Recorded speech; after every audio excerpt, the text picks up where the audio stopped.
হুতি হামলা ঠেকাতে প্রথমবার মার্কিন থার্ড মোতায়েন ইসরায়েলের।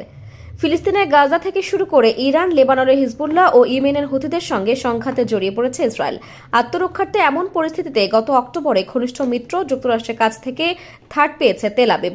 এটি যুক্তরাষ্ট্রের সবচেয়ে শক্তিশালী আকাশ প্রতিরক্ষা ব্যবস্থাগুলোর একটি। এবার জানা গেছে, শুক্রবার ভোরে ইয়েমেন থেকে আসা হুতিদের ব্যালিস্টিক ক্ষেপণাস্ত্র ঠেকাতে প্রথমবার মতো থার্ড ব্যবহার করেছে ইসরায়েল। শনিবার এক প্রতিবেদনে খবর দিয়েছে টাইমস অব ইসরায়েল। থার্ড বা terminal high altitude area defence system হুতিদের ছোড়া ক্ষেপণাস্ত্রটি আটকানোর চেষ্টা করার জন্য ব্যবহার করা হয়। বিষয়টির সাথে পরিচিত একটি সূত্র রয়টার্সকে তথ্য জানিয়েছে। সোশ্যাল মিডিয়ায় পোস্ট করা ফুটেজে দেখা গেছে থার্ড সিস্টেম একটি ইন্টারসেপ্টর চালু করছে। ভিডিও ক্লিপটিতে একজন মার্কিন সৈন্যকে বলতে শোনা যায়, আমি 18 বছর ধরে এটির জন্য অপেক্ষা করছিলাম। আইডিএফ বলেছে, হুতিদের ছোড়া ক্ষেপণাস্ত্রটি বিমান প্রতিরক্ষা দ্বারা ভূপাতিত করে দেওয়া হয়েছে। ইসরায়েলি বা আমেরিকান সিস্টেম করা হয়েছে কিনা তা উল্লেখ করেনি। মার্কিন প্রতিরক্ষা দফতর পেন্টাগন তাৎক্ষণিকভাবে মন্তব্যের অনুরোধের জবাব দেয়নি।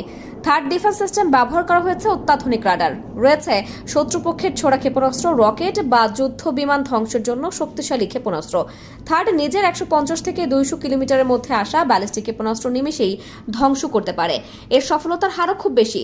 যুক্তরাষ্ট্রের কংগ্রেশনাল রিসার্চ সার্ভিসের তথ্য মতে দেশটির হাতে বর্তমানে থার্ডের 7টি ব্যাটারি রয়েছে।